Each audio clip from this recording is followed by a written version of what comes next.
proclamation des résultats provisoires, c'est ce que prévoit la loi, des résultats provisoires de l'élection présidentielle du 12 avril 2026.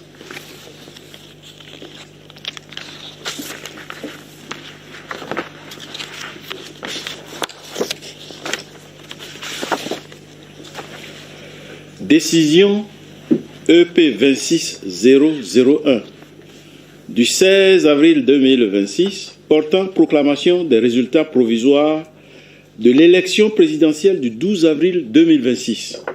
La Cour constitutionnelle, saisie par lettre en date à Cotonou du 13 avril 2026, enregistrée au secrétariat particulier de son président, le même jour, sous le numéro 110 SP-PCC, par laquelle le président de la Commission électorale nationale autonome Sénat, en application des dispositions des articles 16 et 19 du Code électoral, a transmis à la Cour la décision numéro année 2026, numéro 019, Sénat, PT, RAP, DGE, SP du 13 avril 2026 portant publication des résultats provisoires de l'élection du duo président de la République et vice-président de la République du 12 avril 2026.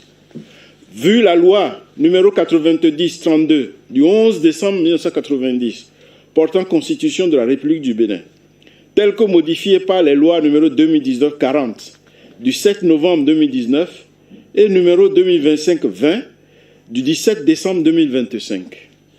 Vu la loi numéro 2022-09 du 27 juin 2022 portant loi organique sur la Cour constitutionnelle, telle que modifiée par la loi numéro 2025-18 du 25 juillet 2026.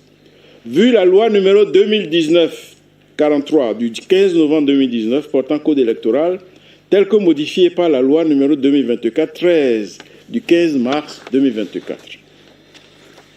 Vu le règlement intérieur de la Cour constitutionnelle, vu les procès-verbaux de déroulement du scrutin du 12 avril 2026 et les documents y annexés à elle transmis par la Sénat, ensemble les pièces du dossier, après en avoir délibéré, sur les résultats transmis à la Cour par la Sénat, considérant que selon l'article 2, l'alinéa 2 de l'article 16 du Code électoral, la Sénat compile les résultats certifiés au niveau des arrondissements de l'élection du duo président de la République et vice-président de la République, publie les résultats provisoires et les transmet à la Cour en vue de la proclamation des résultats définitifs. Considérant que le 13 avril 2026, la Sénat a publié les résultats provisoires de l'élection présidentielle du 12 avril 2026 après la compilation de 90,55% des résultats certifiés.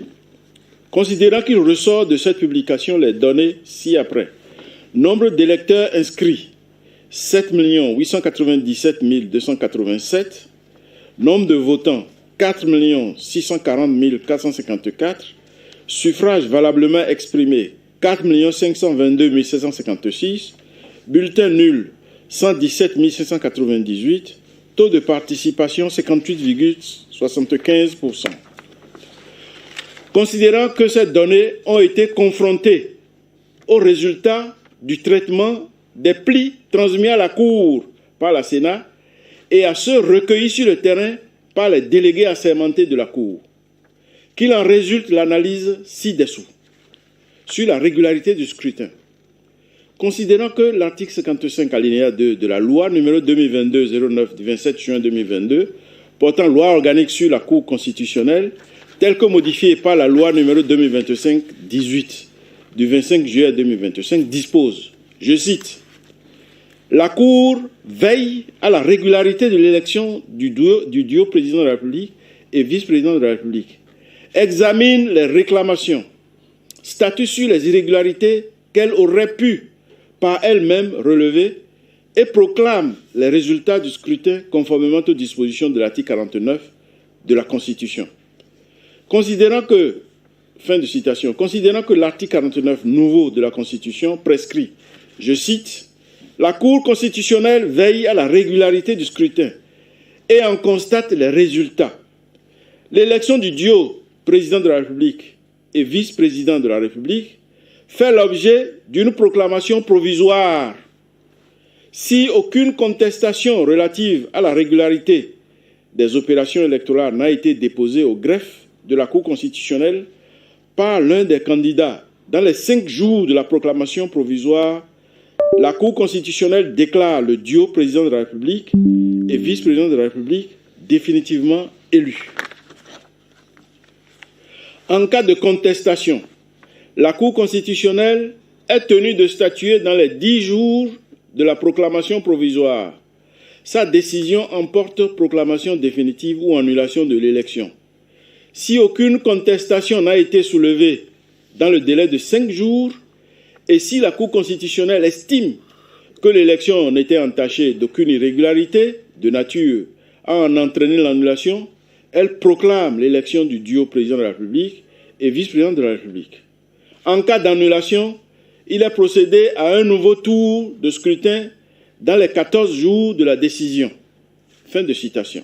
Considérant qu'au fin de cet examen, la Cour a procédé à l'analyse des procès-verbaux de déroulement du scrutin, de compilation et des feuilles de dépouillement des résultats dans 17 463 postes de vote de l'ensemble des 546 arrondissements du pays et des 14 centres de vote de la diaspora. Des bulletins présumés nuls, des rapports des agents électoraux de la Sénat, des rapports des délégués assermentés de la Cour, des observations des mandataires des duos de candidats. Considérant que le dit examen a révélé divers manquements dans certains postes de vote, notamment l'absence de procès verbal de déroulement du scrutin ou de feuilles de dépouillement dans certains plis, des plis non fermés, le défaut de signature de membres de postes de vote sur les procès-verbaux de déroulement du scrutin ou des feuilles de dépouillement, le mauvais remplissage ou l'absence de procès-verbaux et de feuilles de dépouillement dans certains plis, l'absence de mention du nombre d'émargements ou de vote par dérogation sur certains procès-verbaux de déroulement du scrutin ou feuilles de dépouillement, l'absence du registre de vote par dérogation dans certains postes de vote, l'absence de preuve de l'habilitation du vote par dérogation, l'absence d'indication du poste de vote, l'absence de signature de mandataire des duos de candidats, la non-conformité entre les 3 premiers chiffres du code indiqué sur le procès-verbal de déroulement du scrutin et les 3 premiers chiffres du cachet d'authentification.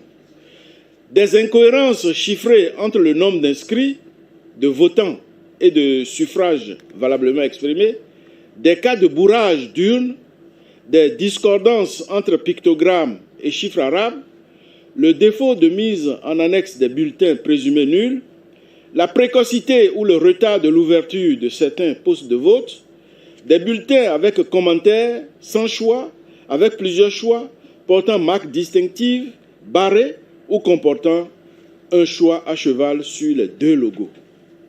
Des perturbations momentanées du scrutin dans quelques postes de vote. Que certains de ces manquements ont conduit à des annulations et ou des redressements de vote. Que, bien qu'ayant affecté les résultats des postes et centres de vote concernés, ces irrégularités ne sont pas de nature à altérer la sincérité, la transparence et la crédibilité du scrutin dans son ensemble. Qu'il y a lieu de déclarer le scrutin présidentiel du 12 avril 2026 régulier. Sur le taux de participation, considérant que la compilation des résultats du scrutin sur l'ensemble des postes et centres de vote se présente comme ci-après. Au niveau des postes de vote du territoire national, nombre d'électeurs inscrits 7 835 203, nombre de votants 4 991 918, nombre de bulletins nuls 131 541. Au niveau des centres de vote de la diaspora, nombre d'électeurs inscrits 62 084, nombre de votants 28 483, nombre de bulletins nuls 518, qu'il en résulte que le nombre d'inscrits total est de 7 897 287 et le nombre total de votants de 5 020 401, que dès lors, le taux de participation s'élève à 63,57%. 63,57%. Sur l'élection du duo président de la République et vice-président de la République, considérant qu'au terme des dispositions de l'article 45 nouveau de la Constitution, le duo président de la République et vice-président de la République est élu à la majorité absolue des suffrages exprimés. Si celle-ci n'est pas obtenue au premier tour du scrutin, il est procédé à l'organisation d'un second tour. Sont admis au second tour les deux duos de candidats ayant recueilli le plus grand nombre de suffrages au premier tour de scrutin. Fin de citation. Que la majorité absolue des suffrages valablement exprimés est constituée par la moitié des voix plus une voix. Qu'en l'espèce, les suffrages valablement exprimés étant de 4 853 746 voix, la majorité absolue s'établit à 2 426 874 voix. Que les résultats obtenus dans l'ensemble des postes et sommes de vote par les deux duos de candidats en lice se déclinent ainsi qu'il suit. Duo Kossi Mbweke Romuald Wadayi, Mariam Chabi Talata, 4 575 449 voix, soit 94,27%. Duo Paul Hunkpe Roch Judicaël Onwanou, 278 297 voix, soit 5,73%. Qu'il résulte de ces résultats que le duo Kossi Mbweke Romuald Wadayi, Mariam Chabi Talata a obtenu 4 575 449 voix, soit plus de la majorité absolue des voix. Qu'il s'ensuit que le duo Kossi Mbweke Romuald Wadayi, Mariam Chabi Talata a recueilli la majorité absolue des suffrages requises pour être proclamé élu dès le premier tour du scrutin. En conséquence, article 1er déclare que l'élection présidentielle du 12 avril 2026 est régulière. Article 2 proclame élu provisoirement dès le premier tour du scrutin Monsieur Kossi Mbweke Romuald Wadayi, président de la République. Madame Mariam Chabi Talata, vice-présidente de la République. Article 3 dit que la présente proclamation des résultats provisoires ouvre droit au profit des candidats à l'exercice des recours devant la Cour dans le délai de 5 jours à compter de sa notification. La présente décision sera notifiée à M. Kossi Mbweke Romuald Wadayi, à Mme Mariam Chabi Talata, à M. Paul Hunkpe, à M. Roch Judicaël Onwanou, au président de la Commission électorale nationale autonome, au président de l'Assemblée nationale, au président de la République et publié au journal officiel. Ont siégé et signé à Cotonou le 16 avril 2026 M. Kossi Dorothée Sosa, président, Nicolas Lucas Poyasoba, vice-président, Mathieu Gbeblodo Adjovi, membre, Vincent Kodjo Akakpo, membre, Michel Adjaka, membre, Mesdames Aléa Gouda Bako, membre, Dandi Nyamou, membre.